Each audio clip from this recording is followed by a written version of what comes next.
Muy bien, pues vamos el día de hoy a continuar con nuestra serie. Hemos estado hablando de una serie de enseñanzas para aquel que viene por primera ocasión o aquel que se desfasó de las enseñanzas. Bueno, estamos hablando de una serie de enseñanzas que titulamos La estrategia de nuestro adversario.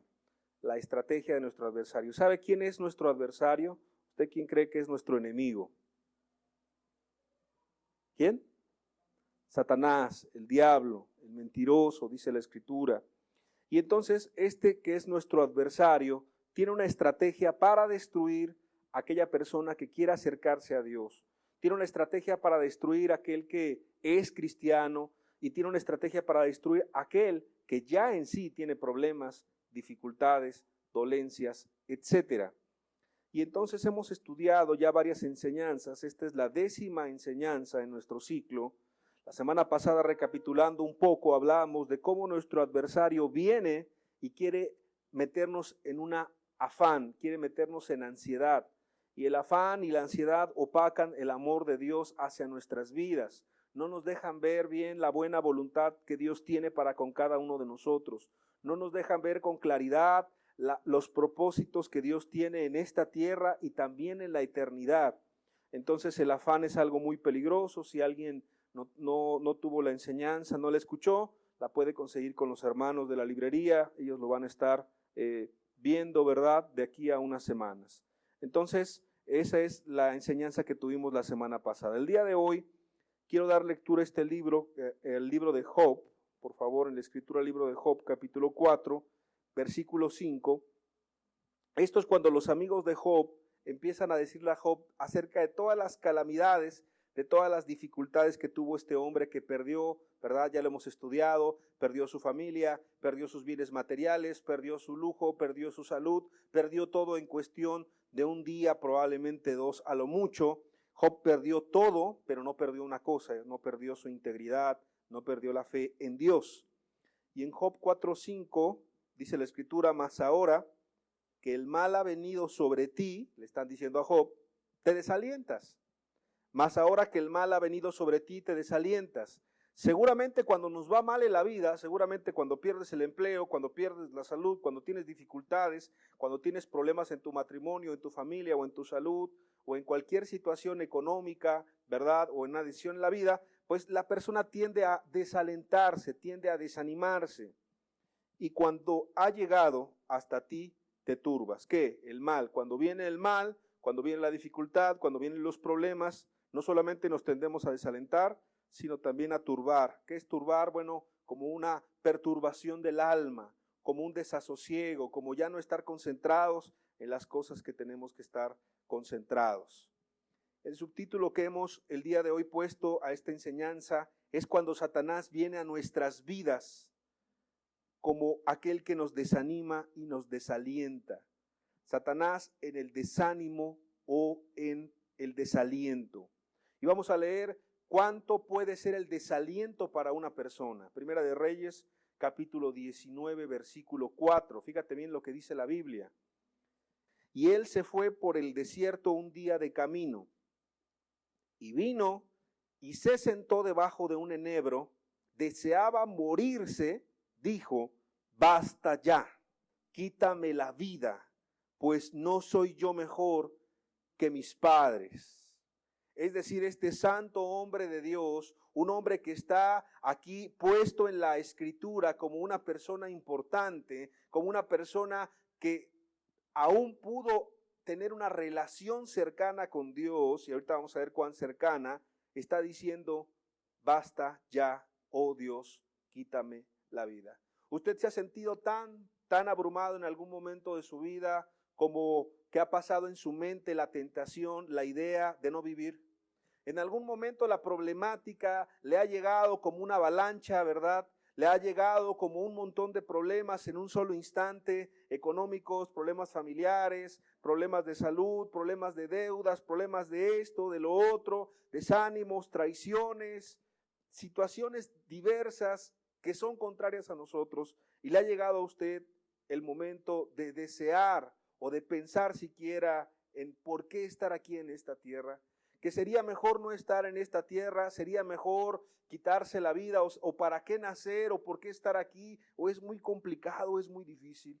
Yo quiero preguntarle el día de hoy, con mucha sinceridad, para que tengamos el mayor de los provechos en la enseñanza. Si usted por lo menos ha tenido en su mente una vez este pensamiento en la vida, levante la mano, por favor. Y yo quiero decirle que debe ser honesto, porque la honestidad es muy importante para con usted mismo. Yo quiero explicarle que los especialistas en el comportamiento humano dividen la cuestión del morir o del desear morir en tres cosas distintas. Uno es tener ideas de morir. A eso le llaman los especialistas tener ideas suicidas. En otro segundo punto, los especialistas llaman intento de suicidio, que eso es ya querer matarse. Esa no fue la pregunta, sino la pregunta es si ha tenido usted un pensamiento de querer morir. Y aparte, en un tercer punto, pues ya habla del suicidio, que es cuando una persona ya lamentablemente se quita la vida.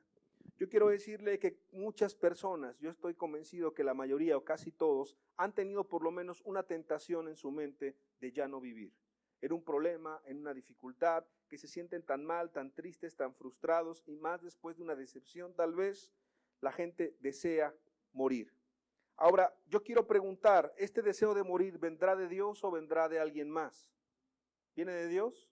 No viene de Dios. Entonces, como hemos estado entendiendo muchos de estos temas, cuando algo no viene de Dios, cuando una idea no viene de Dios, cuando una palabra o un concepto no viene de Dios, seguramente viene de otra parte, de otra fuente. Y en este caso, en esta enseñanza el día de hoy, queremos nosotros desenmascarar al diablo cuando él viene a desanimarnos, cuando él viene a querer meter un desaliento en nuestra vida para ya no seguir, para ya no avanzar y para frustrar todo el propósito que Dios tiene para con nosotros. Cuando él viene a quitar o a limitar toda bendición de Dios, ¿verdad?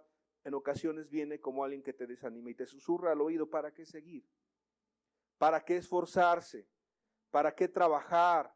¿Para qué echarle ganas? ¿Para qué ir a la congregación? ¿Para qué trabajar? ¿Para qué vivir? ¿Para qué estar con tu familia? ¿Para qué tanto esfuerzo? La semana pasada hablábamos de cómo el rey Salomón, que se le dio tanta sabiduría en el libro de Eclesiastés, en muchas ocasiones recuerda y dice, esto también es vanidad.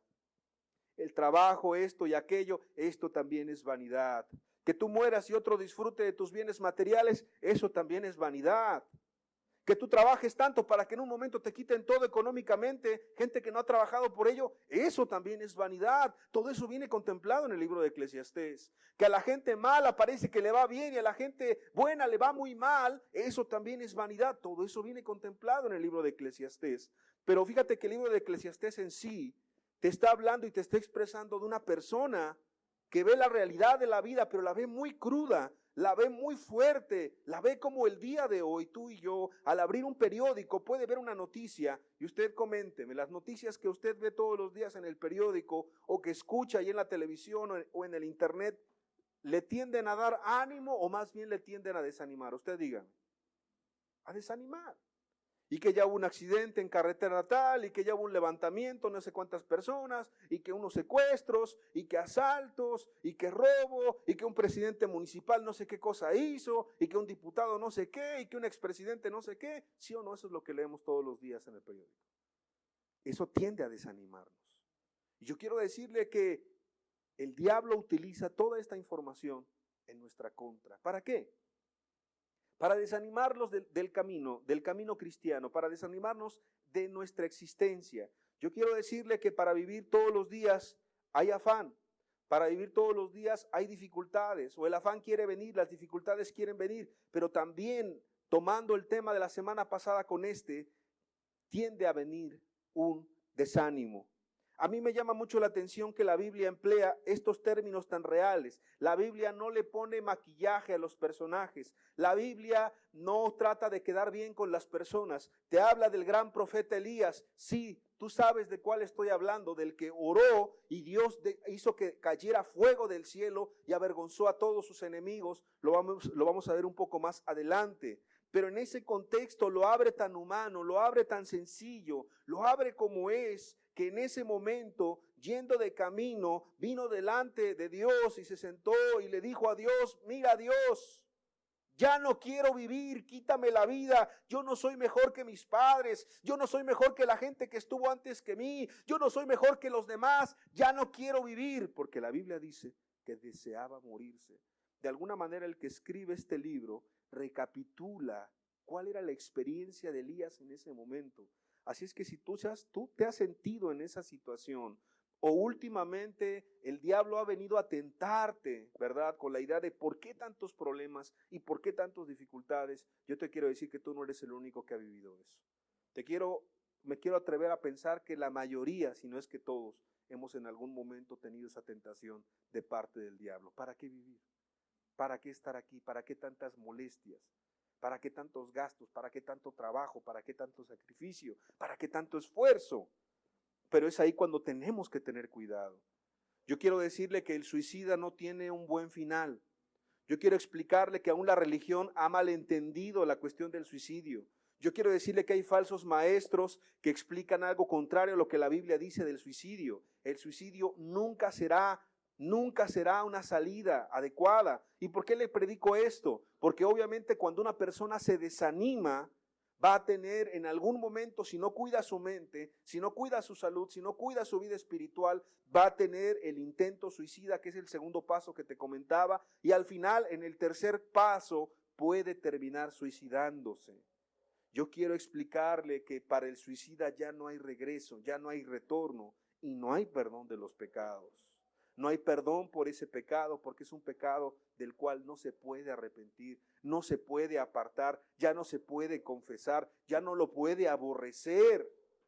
Ya no tiene oportunidad de arrepentimiento y de fe, que ese es el Evangelio. Y si nosotros cambiamos el Evangelio, entonces estamos predicando otra cosa distinta. ¿Cómo un hombre tan preparado, como un varón en todo el sentido de la palabra, pudo caer en esa situación? Vamos a analizar la vida de Elías en sus últimos momentos antes de que él mencionara esto. Yo sé que hemos leído la historia muchas veces, pero lo vamos a leer ahora solamente en la óptica de por qué cayó en desánimo, de por qué vino este desaliento a su vida. Y vamos a la escritura, por favor, en el primer libro de Reyes, capítulo 18, versículo 17, por favor. Dice la Biblia: cuando Acab vio a Elías, el rey Acab, le dijo: ¿eres tú el que turbas a Israel? Y él respondió: yo no he turbado a Israel, sino tú y la casa de tu padre. O sea, se ve alguien determinado. Elías se ve alguien valiente, dejando los mandamientos de Jehová y siguiendo a los Baales, o sea, a falsos dioses. Envía pues ahora y congrégame a todo Israel en el monte Carmelo, y los 450 profetas de Baal y los 400 profetas de Acera que comen de la mesa de Jezabel. Aquí tú ves a un Elías determinante, ves a un Elías valiente y ves a un Elías que no es que sea grosero, pero no lo está sugiriendo, él lo está pidiendo. Tráeme a todo el pueblo de Israel, tráeme a los 450 falsos profetas de Baal y tráeme a los 400 profetas de Acera, tráemelos ya, porque el que está turbando a Israel no soy yo, el que está turbando a Israel eres tú y tu esposa Jezabel y la casa de tu padre. O sea, lo que él está diciendo es: tu descendencia no ha servido a Dios. Aquí ves a un hombre determinado, a un hombre valiente, a un hombre fuerte. ¿Por qué entonces pongo este ejemplo de Elías? Porque yo quiero decirte que aunque tú te sientas fuerte en este momento, aunque tú te sientas estable, aunque tú sientas que tus problemas los vas llevando más o menos, aunque tú digas: no, yo nunca he tenido una idea de suicidarme, yo nunca he pasado por mi mente una cuestión de esta fragilidad, yo te quiero decir una cosa: la vida cambia en muchas ocasiones. Piensa en hace 10 años. Hace 10 años o hace 15 años o hace 20 años, los que son mayores. ¿Cómo era tu fuerza? ¿Era mayor o era menor? Imagínate los varones que ahorita tienen 50 años, imagínate tú a los 20 años. ¿Te cansaba algo? Te desvelabas, ¿verdad? La gente cuando no tiene el temor de Dios, pues fuma, toma, le mete lo que sea a su cuerpo y no pasa nada. O tú piensas que no pasa nada, pero cuando van pasando los años, La fuerza, físicamente hablando, en las mujeres, viene el periodo de la menopausia, tú lo sabes, pero también en los varones viene la andropausia.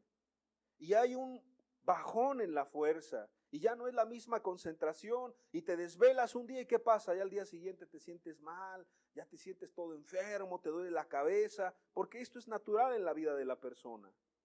Yo quiero decirte que lo que puede ser un problema muy fuerte para alguien, para otro no lo puede ser. Porque no somos iguales en nuestro cuerpo, en nuestra mente, porque no tenemos las mismas capacidades. Pero también te quiero decir algo, no es lo mismo cuando le pasa al vecino que cuando te pasa a ti. Y eso hay que ser bien sinceros. De repente escuchas una noticia, te voy a contar una historia que es real, no para estresarte, pero es real.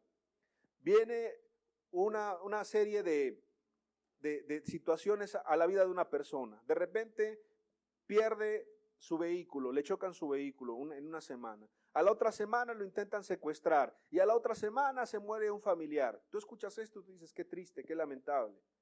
Pero cuando lo escuchas del otro no hay tanto problema. Ahora piensa en ti. Imagínate que tú en este momento pierdes tus bienes materiales, te intentan secuestrar, pierdes tu trabajo y te va mal. Ya es otra cosa muy distinta. Es decir, no es lo mismo ver el dolor humano así enfrente de ti a vivir y experimentar el dolor humano. Son dos cosas muy distintas. Eso produce mucha ansiedad, eso produce mucho estrés y en ocasiones también nos produce mucho desánimo. El profeta Elías hasta este momento se había mantenido como un hombre fuerte, como un hombre estable. Tú lees la Biblia, lees su vida, milagro tras milagro, victoria tras victoria, contundentemente, con un carácter probado y afirmado. Pero llegó un momento en la vida de esta persona, de este hombre, que ya no fue así. Acabamos de leer para comenzar la escritura, la enseñanza, la escritura donde dice, basta ya, quítame la vida. Pero vamos a leer más de la vida de este hombre llamado Elías. Primera de Reyes 18:20 dice la escritura, entonces Acab convocó a todos los hijos de Israel y reunió a los profetas en el monte Carmelo. Y acercándose Elías a todo el pueblo dijo, ¿hasta cuándo claudicaréis vosotros entre dos pensamientos? O sea, sí le juntó a los hijos de Israel como él había pedido. Y entonces se enfrenta y encara al pueblo y les dice, ¿hasta cuándo? ¿Hasta cuándo van a estar entre dos pensamientos? Si Jehová es Dios, seguidle. Y si Baal, id en pos de él. Y el pueblo no respondió palabra, porque esa palabra que estaba diciendo Elías era una palabra determinante, era una palabra impactante, era una palabra que confrontaba a la persona, o sea, los dejó sin palabras. Era un hombre, como dice la siguiente diapositiva, determinado, valiente. Primera de Reyes, capítulo 18, versículo 37. Aquí vemos más adelante esta misma historia. Fíjense cómo este hombre le está pidiendo a Dios, respóndeme Jehová, respóndeme, para que conozca este pueblo que tú, oh Jehová, eres el Dios, y que tú vuelves a ti el corazón de ellos. Entonces cayó fuego de Jehová y consumió el holocausto, la leña, las piedras y el polvo, y aún lamió el agua que estaba en la zanja. Y viéndolo todo el pueblo se postraron y dijeron, Jehová es Dios, Jehová es el Dios. Entonces Elías les dijo, prended a los profetas de Baal para que no escape ninguno. Y ellos los prendieron y los llevó Elías al arroyo de Cisón y allí los degolló. ¿Por qué cito esta otra parte de la escritura? No solamente se trata de que en este momento en tu vida no estés inestable, sino puede ser el mejor momento de tu vida. Puede ser el momento donde te sientas más encumbrado, puede ser el momento donde te sientas más fuerte, donde tengas más capacidad, donde tengas más recursos económicos, donde tengas un mejor momento en tu familia. Pero yo lo que te quiero decir es que si tú ves la vida de Elías, este fue su mejor momento. Ministerialmente hablando, fue en el momento en donde humilló públicamente a todos los profetas de Baal y los mató, y humilló a Acab, y humilló a Jezabel, y humilló a Satanás, y Dios fue grandemente glorificado, y el pueblo se volvió completamente a Dios con esa situación, con esta actividad.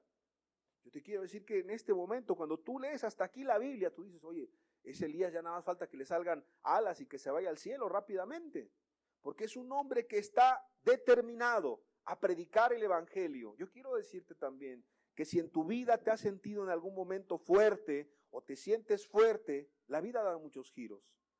Hay personas que han venido a la congregación y de repente escuchan, comentan un poquito esto, aquello y ya, pero se sienten bien. Pasan años y ya vienen completamente en otra actitud.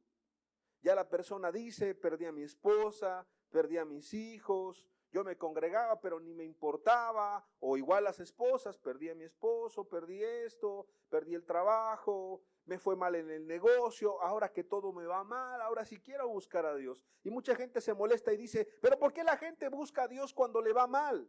Bueno, es que Dios no quiere eso. Dios quiere que le busquemos en todo momento, no solamente cuando nos va mal. Porque también cuando nos va bien es un recordatorio de que Dios nos está bendiciendo. También cuando le va bien es un momento, como en la alabanza, tú le puedes decir, Dios, gracias por todo lo que me has dado. Gracias porque tú estás conmigo. Gracias porque me diste una esposa, me diste un esposo, me diste hijos, me diste vida, me diste capacidad, me diste talentos, me diste todo. Le pasa mucho a los jóvenes. Los jóvenes no quieren buscar a Dios a veces porque dicen, no, estoy muy joven. Estoy joven, o sea, ¿para qué desperdicio mi vida? Tengo toda la vida, ya cuando sea anciano, ahí sí voy a buscar a Dios. Pero el anciano dice lo mismo, dice ahora otra excusa, es que ahora ya estoy anciano, ya estoy cansado, eso es para los jóvenes, porque cuando era joven, eso sí me hubiese servido, ahora como anciano ya no me sirve. O sea que son pretextos nada más para buscar a Dios. Tanto el joven necesita a Dios, tanto el anciano necesita a Dios, todos necesitamos a Dios en nuestra vida. ¿Y qué mejor cuando todavía tenemos oportunidad de arreglar muchas cosas que están mal en nuestra vida? ¿O qué mejor? Yo le pregunto algo, ¿qué es mejor? Que usted llame a un arquitecto, ¿verdad? O que usted llame a un albañil o un maestro de albañil.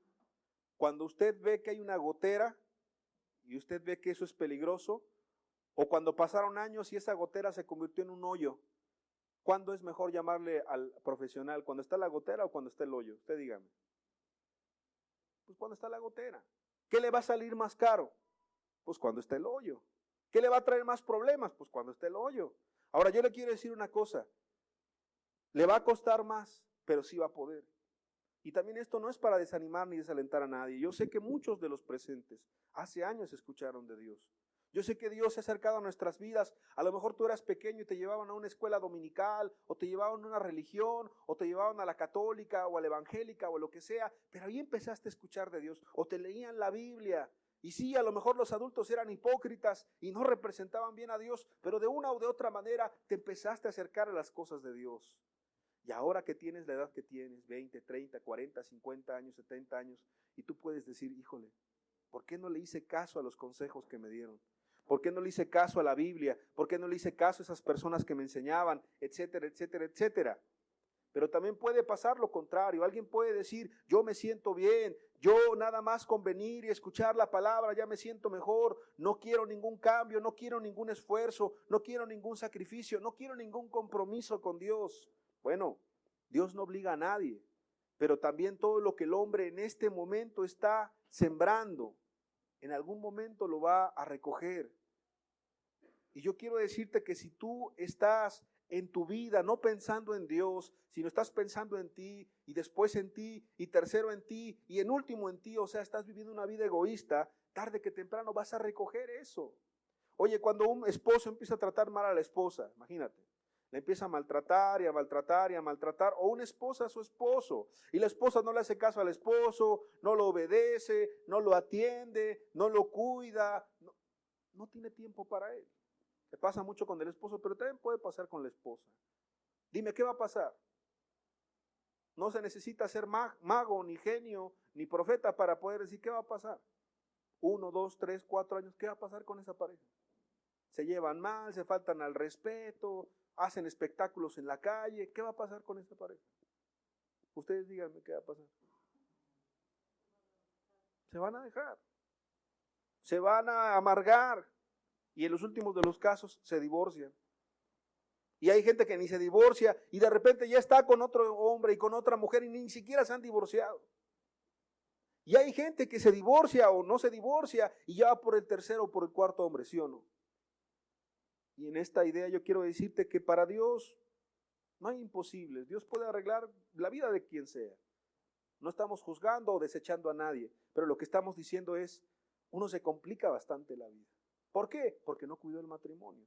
Con los hijos es exactamente igual. El niño de repente está pequeño y dice una grosería, ¡ay, qué bonito! Y le aplauden ahí. O los papás le dicen, mira, toma cerveza, toma cerveza. ¿Usted ha visto cómo los bebés les dan cerveza o les dan cosas así? Ay, mira qué bonito se ve, mira qué grosería dijo. Su primera palabra, en lugar de decir mamá y papá, dijo una peladez. Ay, mira qué bonito. Y ya cuando el adolescente tiene 15, 16 años, insulta a la mamá, insulta al papá y no obedece, ¿qué pasa ahí? Ya no se siente tan bonito, ¿verdad? Y ya cuando el joven ya tiene 19, 20 años y ya se volvió un malandrín, se volvió un maleante, pues ya no es bonito eso, ¿no? Y ya cuando se metió en las drogas, y ya cuando se metió con malas amistades, y ya cuando es un hombre adulto, o sea, cuando es alguien ya de 30, 35 años, y esa gente está saltando en la calle y se sale ya a las ciudades, y aquí también seguramente, y se sube y asalta y dispara, y para esas personas es más difícil. Yo quiero decirte, sea que el diablo te esté tentando al desánimo, o estés desanimado, o no estés desanimado, tarde que temprano es una área donde el diablo sabe que te va a atacar. ¿Cuándo pensaría Elías algo así? Imagínate, está matando a los profetas, está viendo que cae fuego del cielo. ¿Cuándo va a pensar que unos momentos después, un día después tal vez, en esa misma noche tal vez, él esté diciéndole a Dios, quítame la vida, me quiero morir? ¿Por qué pasa eso? Porque Satanás es el padre de toda mentira y es hábil para entrar en la vida de una persona. ¿Quién más se desanimó en la escritura? Mucha gente, pero te quiero poner unos pequeños ejemplos para poder robustecer más la enseñanza, complementarla. Libro de Números, capítulo 11, versículo 14. Aquí está hablando Moisés. Moisés es alguien muy venerado para el pueblo de Israel, es el patriarca. Oye, Moisés es aquel que llevó la ley en el Sinaí, aquel que tuvo las tablas de la ley en sus manos. Oye, ese Moisés fue aquel que también oró y el mar se partió en dos y el pueblo pudo pasar en seco. Oye, ese Moisés es aquel que oró y las plagas de Dios cayeron sobre Faraón. Oye, ese Moisés fue aquel que enfrentó al hombre más poderoso de este mundo y lo humilló porque Dios estaba con él. Ese Moisés es alguien importantísimo hasta el día de hoy en la Escritura. Pero fíjate lo que leemos en Números 11, 14. No puedo yo solo soportar a todo este pueblo. Sí, porque el pueblo de Dios, el pueblo que le tocó a Moisés, era un pueblo quejoso, un pueblo chismoso, un pueblo murmurador, un pueblo que decía, oye, ya queremos regresar al mundo, queremos regresar a Egipto, ojalá nos muriéramos allá en Egipto, y esto y aquello. Era un pueblo muy, muy difícil, muy complicado.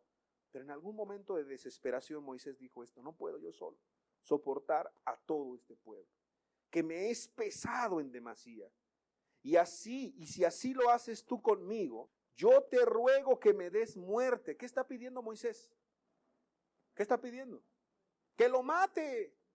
Lo que está diciéndole Moisés a Dios es, mátame. Mátame, este pueblo es bien difícil. Y se ha hallado gracia en tus ojos y que yo no vea mi mal. Oye, cuando alguien pide eso, es que está frustrado. Es que está bastante desanimado, es que no tiene aliento para seguir. Vamos a ver otro ejemplo en la Escritura. Los discípulos de Cristo, acaba de morir Cristo, y Cristo se le aparece a varias personas, pero entre los que se les aparece, dice la Escritura que se les aparecen los discípulos en el camino de Emaús. Lucas capítulo 24, versículo 15. Fíjate lo que dice la Biblia. Sucedió que mientras hablaban y discutían entre sí, o sea, los discípulos discutían, de repente Jesús mismo se acercó. Jesús iba caminando y se acercó y caminaba con ellos. Y empezó a caminar Jesús, ya resucitado, con los discípulos que estaban diciendo y hablando de Cristo, ¿por qué murió? Mas los ojos de ellos estaban velados, o sea, no veían que era Cristo, no reconocían que era Cristo, para que no le conociesen. Y les dijo, fíjate, ¿qué pláticas son estas que tenéis entre vosotros mientras camináis? ¿Y por qué estáis tristes? O sea, estos hombres estaban desanimados. ¿Y por qué estaban desanimados? Tú puedes leerlo en tu casa. Le empiezan a decir a Jesús, oye, pues tú dónde estabas metido, porque no has escuchado lo que pasó con Cristo, que lo mataron y lo crucificaron y le hicieron injusticias y ahora casi estaban diciendo, estamos solos, estamos desamparados, porque nos buscan también para matarnos, porque buscaban a los discípulos de Cristo para matarlos. Es decir, estaban tristes, estaban desanimados. Salmo 42, versículo 5, este es un salmo muy interesante. Otro ejemplo en la Escritura de alguien que se desanimó. ¿Por qué te abates, oh alma mía? Está preguntando el salmista. ¿Y te turbas dentro de mí? Espera en Dios, porque aún he de alabarte, salvación mía y Dios mío. Y básicamente cuando tú lees todo el Salmo 42 es la misma temática, el abatimiento, y el abatimiento es el desánimo, la tristeza. Yo te quiero decir, cuando tú lees los subtítulos en la Biblia, el Salmo 42 está hablando de los hijos de Coré. ¿Y sabes quién fue Coré? Coré fue aquel líder que dividió a la iglesia y que la tierra se lo tragó, porque Dios lo enjuició. Entonces Coré era de los que tocaban la alabanza. Esta tribu fue apartada para tocar la alabanza, fue apartada para dedicarse a Dios en cuestión de la alabanza. Y él tenía el contexto de que su padre o de que su abuelo o de que su descendiente, en este caso, él era el descendiente de este Coré, había hecho tal barbaridad. Y en ese contexto él estaba abatido, él estaba entristecido. ¿Por qué? Bueno, ahí te explica por qué. El ejemplo que yo quiero poner es que la Biblia sí te deja ver de muchas personas que se abaten y que se entristecen. Ahora, ya entendiéndolo de esta manera, yo lo pregunto de otra manera. ¿Quién aquí entre nosotros se ha entristecido fuertemente por algo? Levante su mano. ¿Quién se ha entristecido? Pues todos. Y en ocasiones el sentirse tristes nos lleva al desánimo. Y el desánimo, el diablo nos tienta para entonces sí decir, ¿para qué estoy aquí? Por eso es que la idea es que esta enseñanza contempla a todos los presentes. Gente tan santa como Elías, gente tan dedicada, ¿verdad? Como este hombre Coré, de la tribu de Coré. Gente que seguía a Cristo de cerca. Gente como Moisés, es decir, esto no respeta rangos, ni respeta edades, ni respeta posiciones, ni respeta si eres cristiano o no eres cristiano. Al contrario, el diablo trata de desanimar a los que son cristianos a veces más. A veces los desanima de muchas maneras. Yo quiero decirte que aparte del desánimo y de la tristeza, hay algo del cual tú tienes que tener mucho cuidado. Tú y yo tenemos que tener mucho cuidado. Y fíjate, va a aparecer en la pantalla, del cansancio físico excesivo. Yo quiero preguntar a los presentes, ¿quién de repente el domingo ya se siente que ya no puede más? Bueno, desde el viernes en la noche, ¿quién ya está arrastrando la cobija y todo? Levante la mano. Pensé que era el único. ¿Verdad que es cansada la vida? O sea, físicamente es cansada. Y más si, por ejemplo, usted está en periodo de exámenes, si eres estudiante, o si va a entregar un periodo especial de trabajo, o un reporte, o el que es que el contador, pues que tiene que los reportes mensuales y la declaración anual. Yo veo a los contadores muy cansados, y un maestro cuando tiene que entregar calificaciones, y tiene que entregar proyectos finales, y no sé qué cosa, y en cada carrera, y en cada oficio, y en cada persona es muy pesado. Ahora, quiero preguntar, ¿serán los únicos que se cansan o las mamás también se cansan? Las mamás no se cansan, ¿verdad? ¿O sí se cansan? Ser mamá ha sido un trabajo tan especial y tan importante, pero que este mundo lo ha mostrado como algo abominable. O sea, ver a la mujer que está en su casa, ver a la mujer que está cocinando, que está criando a sus hijos, ya es el prototipo de mujeres anticuado para este mundo. Pero es una de las labores realmente más loables que hay. Porque la mujer sabia, dice la Escritura, edifica su casa. La mujer sabia construye su casa. Es como si tomaras unos bloques y los empezaras a construir así con eficacia. Así es la mujer sabia.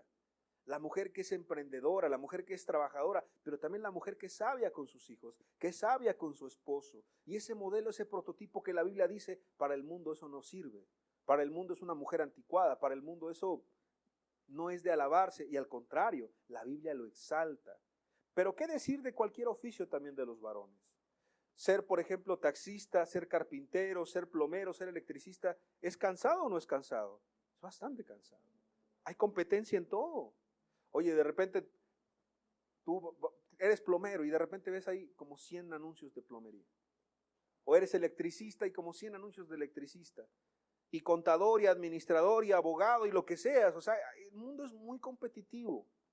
Yo quiero decirte que el cansancio físico excesivo también va muy acompañado del desánimo. Vamos a leer 1 de Reyes capítulo 18, versículo 23. Vamos a ver la vida de Elías en sus últimos momentos antes de decir, quítame la vida. Y vamos a ver qué tan cansado estuvo. Vamos a contemplar estos pasajes, pero ahora vamos a verlo en el aspecto físico, en el cansancio físico que tenía este hombre. 1 de Reyes 18, 23. Dénsenos, pues, 2 bueyes y escojan ellos uno y córtenlo en pedazos y pónganlo sobre leña, pero no pongan fuego debajo, y yo prepararé el otro buey y lo pondré sobre leña y ningún fuego pondré debajo. Óigame, a ver, vamos a entender.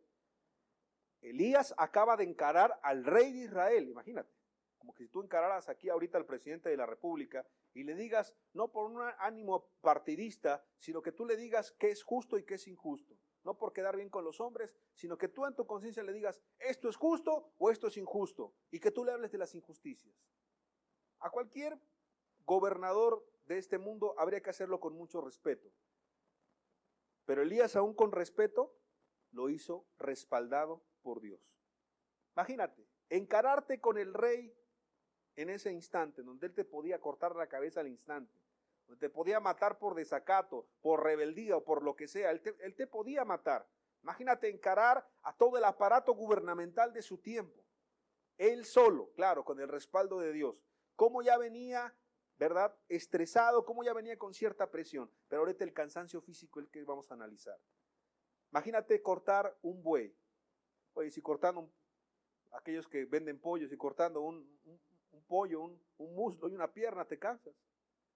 ¿Alguien, por ejemplo, aquí ha matado un pollo para cocinar? A ver, ¿quién ha matado un pollo? Levanta la mano. ¿Es cansado o no es cansado? Es cansado. ¿Alguien ha matado un puerco, por ejemplo? ¿Es cansado o no es cansado? Es cansado. Imagínate, mata un buey. Mata una res así gigante. ¿Será cansado? Destázala en pedazos, imagínate. ¿Será cansado? Claro que era cansado. Y no dice que nadie le ayudó, él lo hizo. Pero fíjense bien, versículo 31. Y tomando Elías 12 piedras, porque no había altar, entonces tomó piedras, y no creas que eran unas piedritas chiquitas, era un altar.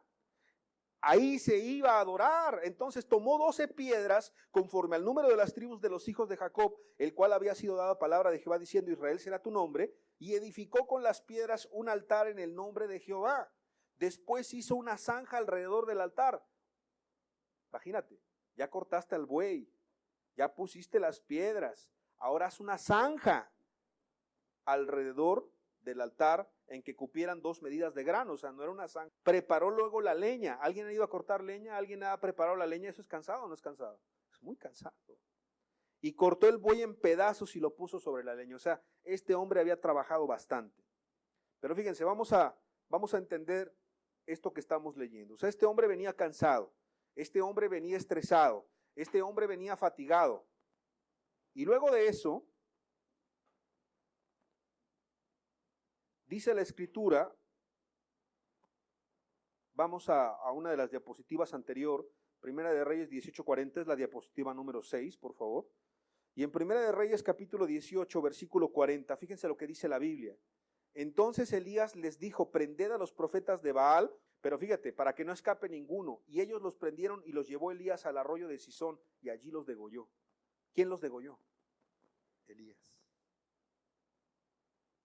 Ponle que los tuviesen amarrados los demás, todos los amarraron y los ponen en fila.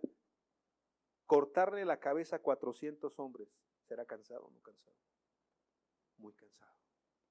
Este hombre estaba excesivamente fatigado. Este hombre estaba cansado. Y quiero que pongamos un pequeño video, por favor, del cual muchos de los presentes a lo mejor saben su existencia, o no lo saben, se llama el síndrome de burnout, o burnout. ¿Ya está listo? Vamos a ponerlo y ahorita seguimos con la enseñanza.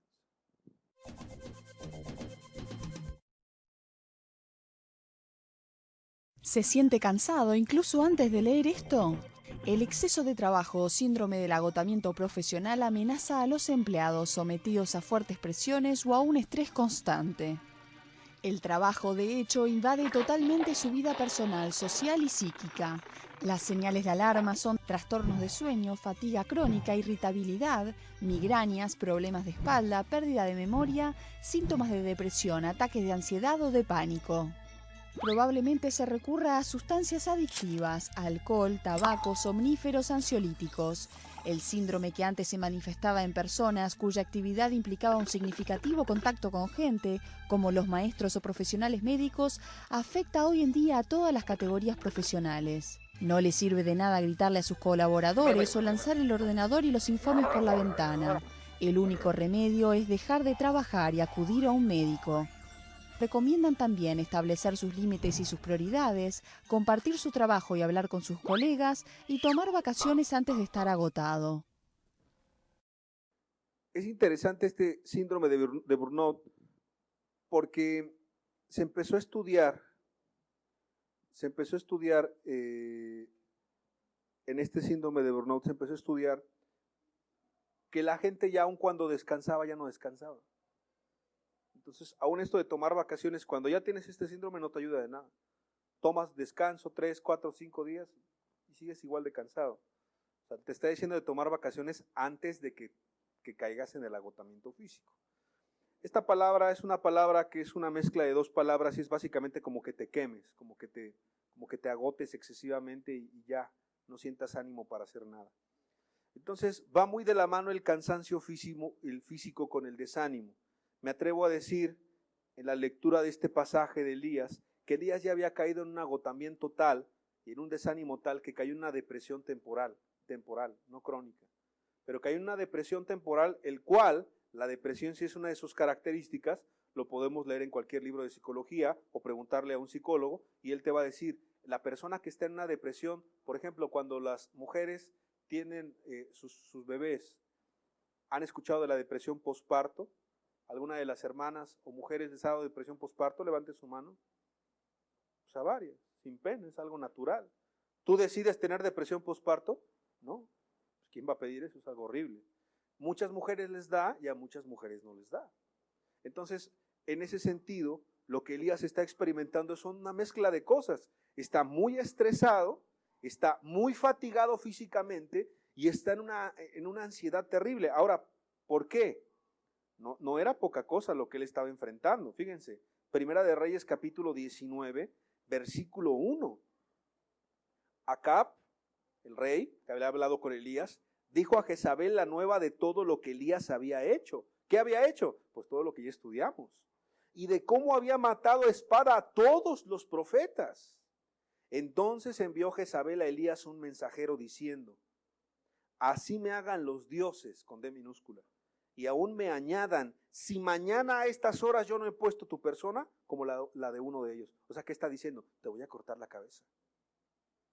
Le está prometiendo, le está poniendo el sello de la reina, le está diciendo, yo voy a hacer todo lo posible y voy a poner todo de mi parte para que tú estés muerto el día de mañana a estas mismas horas.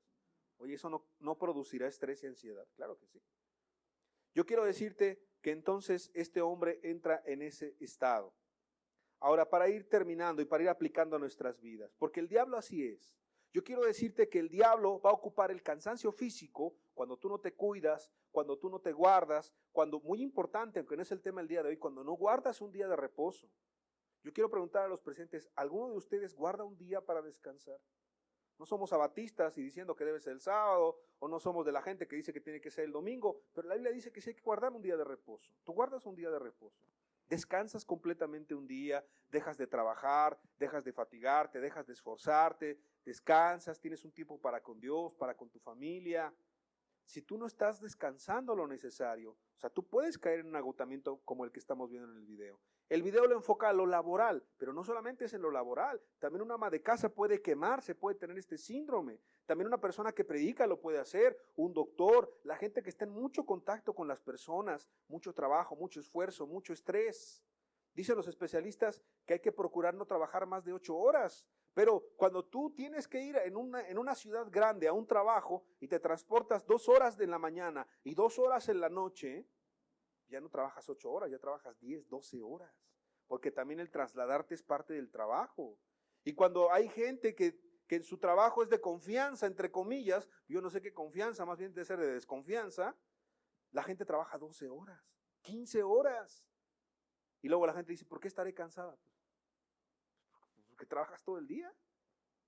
Y hay gente que no tiene ni un día de descanso. Una vez estaba aquí en Jalapa y estábamos viendo un trabajo para una persona. Y me acuerdo que me llama mucho la atención porque estamos leyendo el papel, y entonces dice, muchacha activa, que le guste trabajar, que tenga muchas ganas de trabajar y que no ponga excusas casi. Yo dije, oye, está haciendo mucho énfasis en el trabajo, está bien, me da gusto. Entonces se preguntó por la persona y le dice, ¿cuánto se gana? No, pues tanto.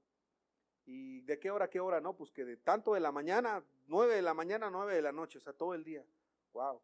¿Y cuántos días de descanso? No, sin ningún día de descanso. De lunes a domingo, de la mañana a la noche sin descanso. O sea, ¿qué va a pasar con esa persona? Si entra alguien a trabajar ahí, pues se va a tronar físicamente hablando, se va a fatigar físicamente hablando. Ahora seamos sinceros, las mamás no tienen descanso, por eso hablaba de las mamás. Tenemos que ayudar a las mamás para que puedan descansar. Tenemos que ayudarnos unos a otros en las familias para descansar, porque cuando no se descansa, ¿a poco usted, los que son casados, no ha visto a su esposa a veces que está un poco como irritable? Yo ya conozco a mi esposa. Digo, está cansada. Está cansada. ¿Y por qué está cansada? Porque ya lo hace con menos ánimo, ya lo hace con menos fuerza. ¿Por qué? Está cansada. No es que no quiera hacerlo, está agotándose. Y es necesario parar, y es necesario platicar, y es necesario poner algunos arreglos en la casa. Así tiene que ser. Tenemos que descansar. Porque si no descansamos, entonces podemos juntar esta otra parte que es, ¿verdad?, el estrés, la ansiedad, las presiones, las dificultades, y podemos entrar en desánimo y podemos entrar en estados de depresión moderadas, leves, y cuando no se atienden, crónicas, que ya requieren medicamento y requieren algo más largo, y nadie quiere eso. Entonces tengamos cuidado. Y si usted ya cayó en un estado de ese tipo, sí tiene que consultar a un profesional, porque si no se puede complicar su situación. Ahora, ¿cómo evitar caer en ese tipo de situaciones? ¿Cómo caer en el desánimo que Satanás estratégicamente estamos viendo? ¿No se ha dado cuenta allá afuera cuántos casos de depresión hay? Hay bastantes casos de depresión. ¿Por qué cree que hay tanta depresión? Ya hay más depresión que antes. Y no es que esté de moda, es que sí realmente lo está. La gente cae en depresión. Yo platico con muchísima gente que tiene depresión, mucha gente. Y gente que se congrega. Es más, con gente cristiana que está en depresión. Ahora, alguien pensaría antes, hace muchos años, no, es que un cristiano no puede entrar en depresión. Bueno, aquí yo demuestro con la Biblia que Elías sí entró en un estado de depresión temporal. Entonces sí se puede caer en depresión. Y se puede salir de la depresión, pero también si te quedas en la depresión, eso es muy peligroso. Por eso la idea también de esta enseñanza. Porque la congregación puede estar experimentando este tipo de situaciones y puede ignorarlo, o puede decir que son demonios, o puede decir que está muy mal espiritualmente, y no, simplemente está cansado, está agotado. Elías estaba exhausto, Elías estaba ya deseando quitarse la vida, pero no porque quisiera matarse, sino porque estaba en un estado de depresión, vuelvo a repetir, temporal. Segunda de Corintios capítulo 4, versículo 1. Por lo tanto, investidos por la misericordia de Dios, de este ministerio, no perdemos el ánimo. En la Reina Valera 60 dice, no desmayamos.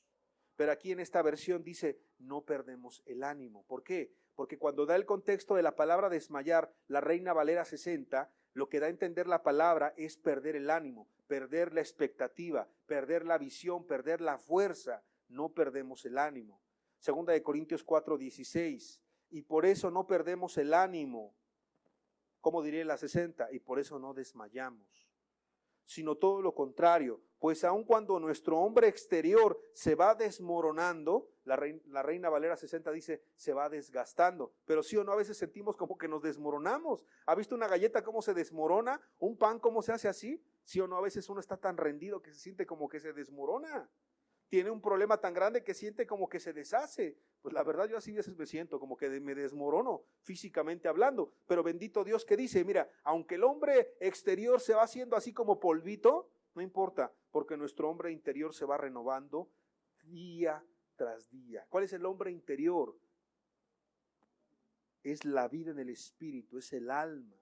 Es lo que Dios hace en tu vida. Ese es el hombre interior. Para no hablar de cosas raras, como algunas sectas están hablando del hombre interior y del hombre ultra interior y cosas así que no tienen nada que ver. Simplemente está hablando del cuerpo, el hombre exterior, y del alma, el hombre interior. Aunque nuestro hombre exterior, el cuerpo se va desgastando, el alma, cuando está uno bien con Dios, se está preparando para la eternidad. ¿Amén?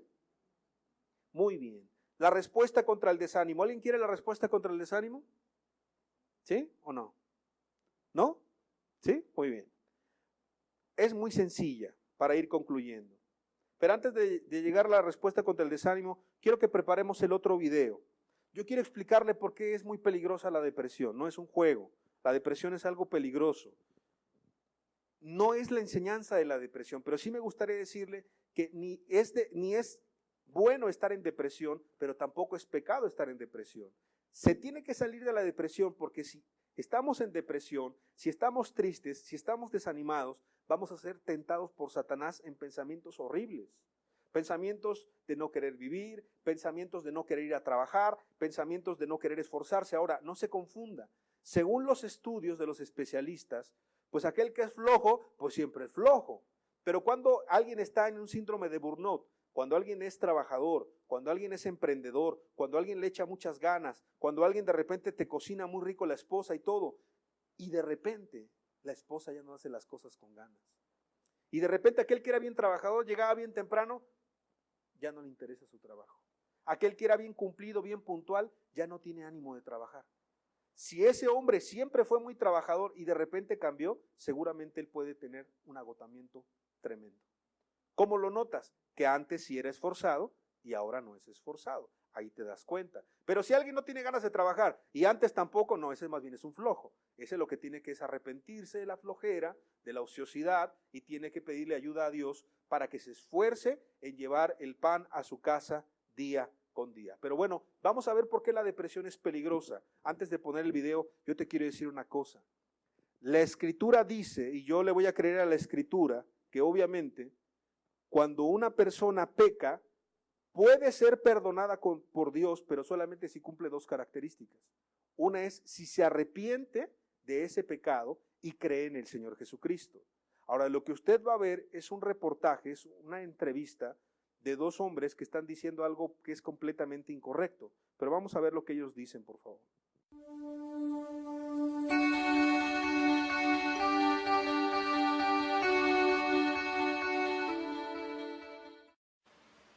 El tiempo se ha ido corriendo, tenemos que ir terminando, pero voy a hacer una pregunta que también estaba aquí con relación a pecado y tiene que ver con el suicidio. La pregunta era si alguien que se suicida podía ir al cielo y voy a agregar entonces si piensa que un cristiano puede cometer suicidio. Suicide, somebody's asking. Can a person who commits suicide go to heaven? And secondly, can a believer commit suicide? Sí, una persona que comete suicidio, si son un creyente en el Señor Jesucristo, se irá directamente al cielo. Todo pecado ha sido colocado bajo la sangre del Señor Jesucristo, pasado, presente y futuro. E inclusive un pecado horrendo, tal como el suicidio, el cual es un pecado tan aplastante. No obstante, Jesús dijo, no perderé ninguna de mis ovejas. Él da vida eterna. El Espíritu nos ha sellado en Cristo hasta el día de la redención. Es la seguridad eterna del creyente, que aquellos que están en Cristo nunca saldrán de Cristo, nunca se perderán. Y de ninguna manera apoyamos o promovemos ese pecado. No obstante, Cristo es mayor. Y yo añadiría esto. ¿Puede un cristiano desanimarse? Sí. ¿Puede un cristiano estar tan desanimado que se deprime? Sí. ¿Puede un cristiano deprimirse tanto que pierde toda la esperanza? Claro. Y eso con frecuencia lleva al suicidio. Pero como dijo usted, todo pecado es perdonable. Y el pecado del suicidio fue pagado de manera completa en la muerte de Jesucristo. La gente le aplaude. Y usted tiene que tener cuidado con este tipo de interpretaciones. ¿Por qué? Porque es cierto lo que dice John MacArthur hasta cierto punto. ¿Un cristiano se puede desanimar? Sí. ¿Un cristiano se puede deprimir? Sí, también puede deprimirse. Pero si una persona se quita la vida ya no es cristiana. Porque en el momento en que una persona mata, pues ya no es cristiano, obviamente. El problema es que la gente bautista tiene varias falsas creencias. Una es en la seguridad eterna, es decir, piensa que alguien cuando es salvo ya siempre va a ser salvo hasta el final. Oye, y si mató a 100 personas, no importa porque siempre va a ser salvo. Oye, y si adulteró 10 veces, no importa porque salvo siempre es salvo. Entonces ellos creen lamentablemente en una falsa doctrina. Yo le quiero decir algo a través de la Escritura y lo que estamos leyendo. La paga del pecado es la muerte. La paga del pecado es la muerte. Más la dádiva de Dios, esto es la gracia de Dios, es para vida eterna. Yo quiero decirle que en Cristo hay perdón de todos los pecados, pero cuando te arrepientes y cuando crees, lamentablemente en el suicidio ya no te puedes arrepentir y ya no puedes creer. Entonces, como no existe purgatorio y como ya no puedes arrepentirte ni creer, el suicida se va directamente al infierno. Por eso, si alguna persona está en desánimo, tenga cuidado. Ahorita van las recomendaciones para el que está en desánimo o el que seguramente va a entrar en desánimo, porque todos o hemos entrado o vamos a entrar en algún momento de desánimo. 2, si usted tiene depresión, vea a un profesional. Vea a un profesional. A mí ya me tocó hace años atender a una persona. Yo tenía poco tiempo de estar pastoreando y esa persona estaba en depresión. Se le invitó a que viera su asunto y no lo resolvió y él se mató. Entonces, esa cuestión a mí me queda muy grabada en toda mi vida. Entonces, yo le recomiendo algo. Si usted nota que tiene depresión o siente que está más desanimado de lo común o le da por llorar todo el día o no tiene ganas de trabajar o no tiene ganas de vivir o el diablo le está metiendo tantas ideas de suicidio o ha intentado suicidarse, vea a un profesional. Porque no es un juego. La vida y la muerte no solamente es aquí en la tierra, también en la eternidad. Entonces, hasta ahí John MacArthur estaba bien. Pero si una persona ya se mata, lamentablemente ya no hay vuelta atrás. Ahora sí, vamos para terminar con la solución o la respuesta contra el desánimo. Primeramente, como todo problema, tiene que llevarse a Cristo. Hebreos capítulo 12, versículo 3. Fíjate lo que dice la Escritura. Considerad aquel que sufrió tal contradicción de pecadores contra sí mismo, para que vuestro ánimo no se canse. Para que vuestro ánimo no se canse hasta desmayar. O sea, la primera solución es considerar a Cristo, es ver a Cristo, es entender que en Cristo va a haber una respuesta contra el desánimo siempre. Número 2, segunda de Corintios capítulo 4, versículo 17, viendo lo eterno. Porque esta leve tribulación momentánea produce en nosotros un cada vez más excelente y eterno peso de gloria, no mirando nosotros las cosas que se ven, sino las que no se ven, pues las cosas que se ven son temporales, pero las que no se ven son eternas. ¿Tienes problemas en tu trabajo? Es temporal. ¿Tienes problemas en tu matrimonio? Es temporal. ¿Tienes un problema en tu salud? Es temporal. ¿Tienes un problema con lo que sea aquí en esta tierra? Es temporal, pero no te preocupes. Si tú conocieres a Cristo, si tú le entregares tu vida a Cristo, lo que se vive aquí en la tierra es temporal, pero lo que se vive allá en el cielo es eterno. Pero lamentablemente también lo que se vive del infierno es eterno. Entonces tú tienes que escoger la mejor parte, que es estar en Cristo Jesús. Tercer solución contra el desánimo, lo que le pasó a Elías. ¿Cómo salió Elías de este momento difícil de su vida? Alimentándose de Dios y echándose debajo del enebro, se quedó dormido. ¿Por qué estaba dormido? Estaba agotado, estaba exhausto, estaba cansadísimo. Lo iban a matar, estaba estresado, estaba ansioso, estaba exhausto, estaba tronado físicamente, estaba cansado el hombre. Y echándose debajo del enebro se quedó dormido. Y aquí luego un ángel le tocó y le dijo, levántate y come. Él le llevó para comer. Yo quiero expresar esta comida como la comida que necesitamos. La comida no solamente física, sino la espiritual. Entonces él miró y he aquí a su cabecera una torta cocido sobre las ascuas, sobre el fuego, y una vasija de agua, y comió y bebió y volvió a dormirse. ¿Por qué se volvió a dormir? Estaba cansadísimo. ¿Te ha pasado? Que estás bien cansado, te levantas y sientes como que no descansaste. ¿Por qué? Porque esa persona está estresada. ¿A alguien le ha pasado que se levanta y se siente cansado? ¿Por qué? Estás estresado. Ese puede ser otro síntoma de estar estresado, de estar en depresión o una depresión moderada. No tiene que ser una depresión fuerte. Puede ser, dicen los especialistas, una distimia, que es a veces sentirse triste, pero sentirse triste sin razón. Entonces tiene que tener cuidado con su salud. Yo tengo que tener cuidado con mi salud. Este hombre se volvió a dormir. Y volvió el ángel de Jehová la segunda vez, otra vez le tocó diciendo, levántate y come. Quiere decir que otra vez le dio comida. ¿Por qué? Porque largo camino te resta. Yo te quiero decir, amado, algo. Largo camino nos resta.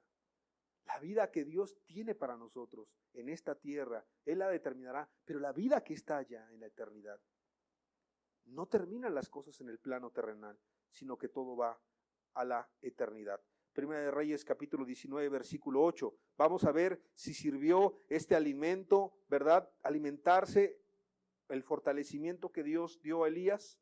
Se levantó pues y comió y bebió, y fortalecido con aquella comida caminó, fíjate, 40 días y 40 noches hasta Horeb, el monte de Dios. Yo quiero decirte que cuando Dios viene a fortalecer tu vida, cuando Dios viene a fortalecer la mía, cuando Dios viene a fortalecer el hombre interior, porque el hombre exterior se va a ir desgastando. No sé si te habías dado cuenta, pero cada vez pues nos vamos desgastando más. Y los niños son niños en un momento, y ahora veía que entraban 2 niñitos y le decía a su mamá, oye, ya están bien grandes los 2, porque yo los vi muy pequeños. Y hoy nuestros niños ya son adolescentes, y los que éramos adolescentes ya somos jóvenes, y los que éramos jóvenes ya somos adultos, y los que eran adultos serán ancianos, y es el ciclo natural que Dios ha establecido. Pero aunque se vaya desgastando el hombre exterior, aunque se vaya desmoronando, como leímos en la otra versión de la Escritura, el hombre interior se puede ir haciendo más fuerte cuando conoce más a Dios. Yo le quiero invitar a que cierre sus ojos para que podamos concluir la enseñanza del día de hoy.